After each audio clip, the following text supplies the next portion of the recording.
up, let's go. I'd like to welcome all of you to the show. Positive Impact To the podcast. I'm super excited because this is one of the first podcasts as part of season 8. And today I have such a very special guest. It is my daughter, Miracle Scott.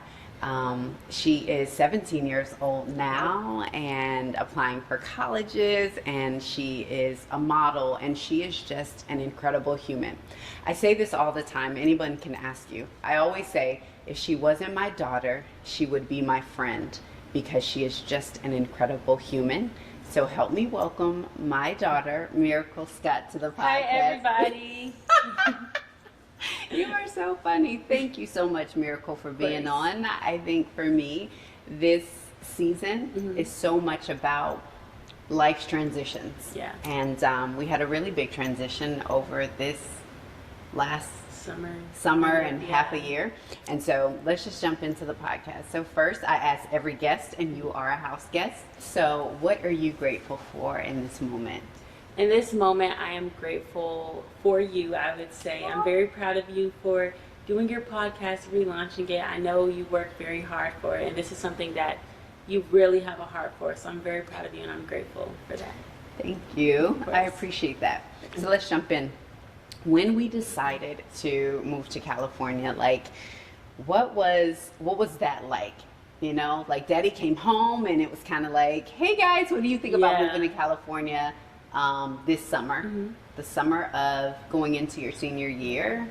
What was that like? Honestly, it was a big thought, kind of like it was something that I thought of like a lot. Like, is this a good idea? Is it not? But moving has always been a dream for us, especially to California. So I was like, this is a better start, like, let's just take the risk and see where God like leads us. I love that. What's some of the biggest differences between like living here in California and Georgia? We lived in Georgia for like 10 years. We've lived here for 2 months, but for you, what does that feel like?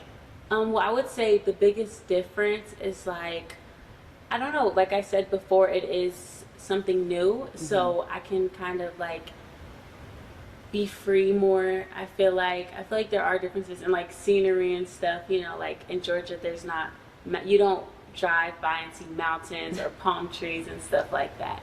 But yeah, I would say scenery, and then like within myself, I just like feel more free and a fresh start. I can just become a better person, get closer with God. And that's beautiful. And you feel like the move to California kind of allowed you to do that? Yeah, to open up a lot more. Yeah, I've actually seen that, and just like the friendships and the things that have happened.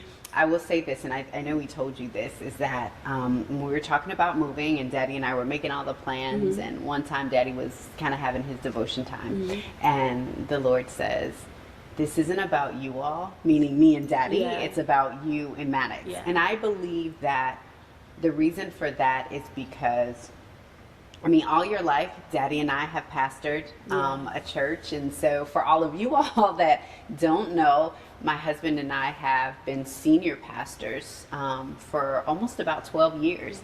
And all of your life, you've been in ministry from the nursing home. And I think that God has seen that. People see us in front on Sundays or Thursdays or Bible studies or traveling to speak other places, but what they don't realize, it's the hard work behind all of it. But it's you all, that you all have sacrificed your parents for years. You've sacrificed dinners and just time, and I believe that the Lord is rewarding you all for that, and I'm just so grateful for that, and I can see it. So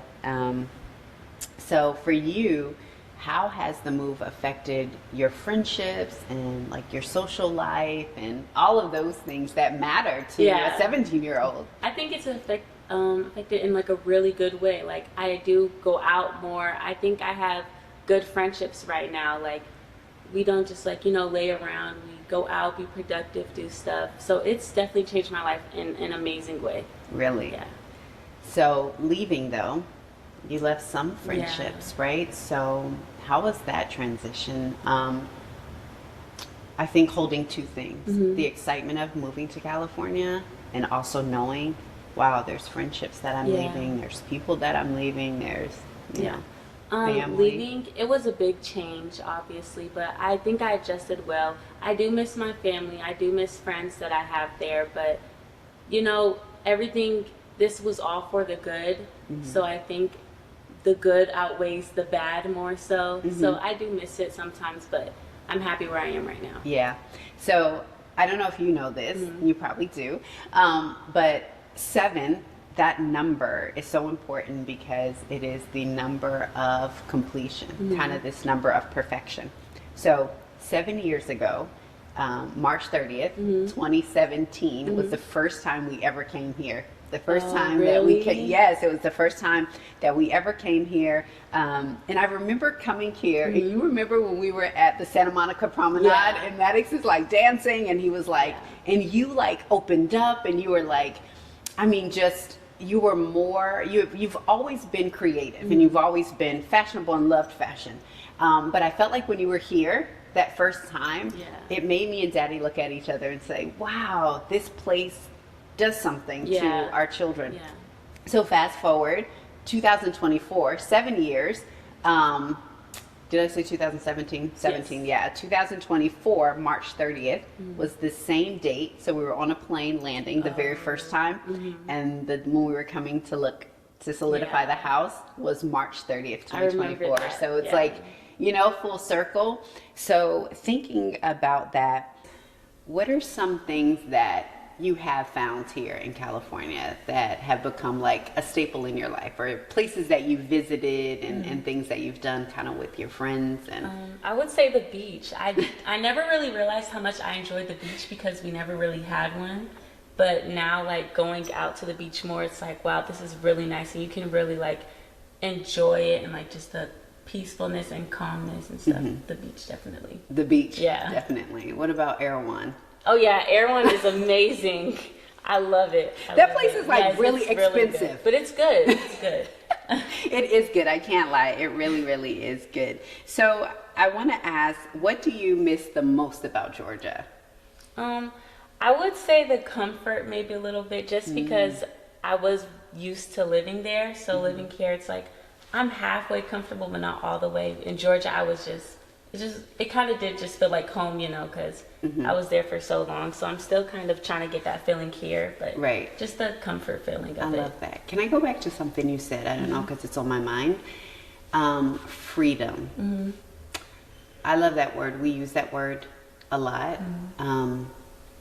What does freedom look like? Or like, if you don't really have a definition, but what does it look like? What does it feel like to you when you say freedom? What does that feel like? Well, I would say, like, in this matter, freedom, just kind of just being open, like, with everything and to anything. And moving here, I feel like I have been open to a lot of stuff that I probably wouldn't have been open to in Georgia. But it's like a mindset thing. It's just like, I want to be free, so I'm going to be free. That's like, so I'm going to make that happen. I'm not just going to say, oh, I wish I was free. No, I'm going to be free. I'm going to be open to more stuff. I'm going to just live freely. I love that. Yeah. What do you think it is about? Is it California? Is it this particular season? What do you think causes you to feel free here? I would say what causes me to feel free here is that, I mean, it's a huge city, and I feel like somebody who's very creative and stuff, like seeing a bunch of ideas everywhere, because like in Georgia, people are creative, but you don't see it a lot. Here, you see it a lot more, and it's like, oh, I like how they did that. Or it might be something that you don't like, but I like how they were creative about it. Like, So inspiration. The freedom that's good. Yeah. So the freedom that you have kind of to literally like be yourself, you see it everywhere, right? So it's kind of this exposure to it that allows you to be like, yeah, I like that. Yeah. Yeah. I love that for you. I have a question, because I want to ask, what did Daddy and I do well to help you with the transition? Like, what are some things that we did well to help you transition from Georgia to California? New schools, new ideas, new everything. I think what it was is you guys kept on asking me if I was okay with it, because we knew this was my senior year, and I would be leaving all my friends, like just the repeatedly, are you okay? If you are not okay with it, then that's fine. Like, we can wait. So I think you guys helping me feel like I wasn't forced to kind of made me a lot more open to it. Like, it's like, wow, like, this is nice. So just you guys having grace to me, like telling me, you know, like, if you don't want to, it's okay. But if you do, that's great, you know? Yeah, I love that. So yeah, so you gave me the great stuff. What could we have done better to help with the transition? I don't know. That's a hard question. I feel like nothing. I feel like it was a very easy transition, like mindset wise. It was something that was just very easily and like it just moved swiftly. So there wasn't no bad. It was just all good. Yeah. So if you had to give some advice to a parent, they're getting ready to move, how can they help their own children exactly transition? I don't know. I feel like it does depend on the child or their situation that they are in. Yeah. So it's kind of hard to answer that, but I would say just talk about it as a family, not just the parents talk about it, because that's something you do, you know, parents do talk, but I would say including your kids in those conversations so they can feel a part of it and feel like this is a family decision more so than just mom and dad chose to move and didn't ask how we felt, you know? And then what would you say to a teen that's moving for various reasons, right? But they're in a season of their lives where they're transitioning. What advice would you give them as they transition? No matter how much you may not want to move, just still be open to meeting new people, meeting new friends, going out, because you don't want to move because you don't have any friends. But if you're, you know, closed off to it, then that's not going to change. You have to change your mindset and be like, you know what? I don't want to move, but this is my new life. Let me make it better. Let me try to change, you know? Yeah, I like that. Thank you for that. I think one of the things that I often do when I'm doing the podcast with someone who has created this amazing organization or they're like doing some amazing things, I always have them to reflect on when all that's over, what would they be proud of? I'm not going to ask you that because you're 17 and you still have so much more to go. But I will ask you two more questions. One is, in this next season of your life, you're going into your senior your senior year, and I am like, listen, I'm not ready. I'm excited. But I'm so proud. But I'm so proud. Yeah. What are you hoping for yourself in this new season? Just to see myself grow spiritually and mentally, honestly. Like, I feel like the past year, that's been a big thing with me, just growth and just becoming like a better Christian, a better person than I already am. Yeah. So just growth. I love that. Yeah. The next one is, I want to acknowledge you because you said it in the interview and I don't want people to miss it, is that when we were making this decision, we definitely said, Miracle, this is on you. Yeah. One, that's great that we pulled you in, and two, that's a heavy burden. It's a lot of pressure, yeah, right? it is. So we said we wanted to put it on you because we knew how important senior year is. Yeah. And so if you didn't want to move, we were fine because we would move right after your senior year. And if you did, we would just keep on with the plans. And you handled it with so much grace. And I've also seen how the Lord has worked in your life over this last year. I've seen your growth. I've seen all the things that you're saying. I've actually already seen it, right? And so I just want to acknowledge you because you were just growing into an incredible, incredible young lady. I tell people this all the time is that I push back all the time. What are you wearing? How is your hair? Why you want to get that color, right?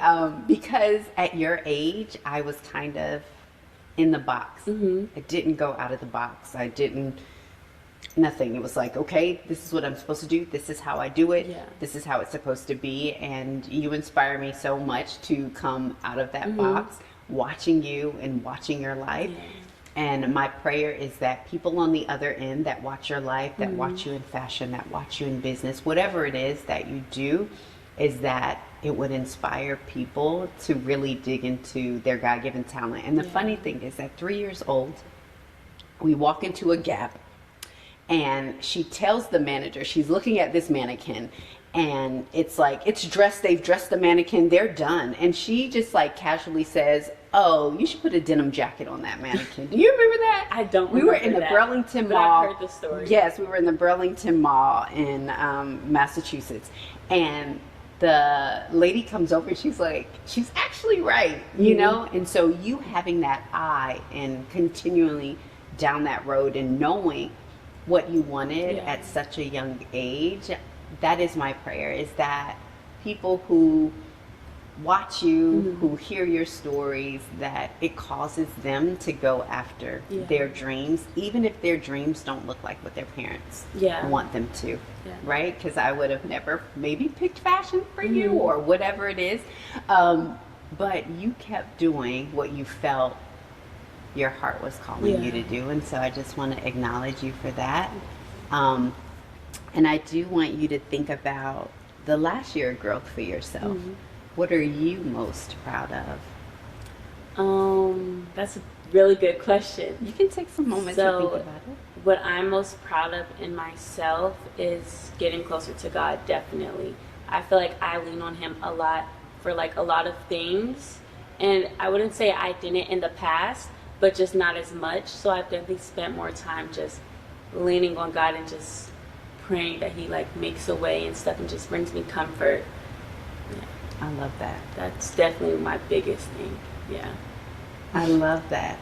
Why is that so important to you? Because I feel like sometimes you can have people around you, but there are times where, you know, nobody understands as much as you do, but God does. So really thinking about it, it's like, oh, nobody understands how I feel. God knows. And he's just always there. Like, he's always there, even when you don't think he's always there. I love that. Well, Miracle, it's been a pleasure talking to you. Thank you. I love being here. I love you. I love you too. Thank you. Will you do another episode? Of course. Okay, maybe mid-year and we can see where you are. Okay. See the progress. Excellent. Well, thank you.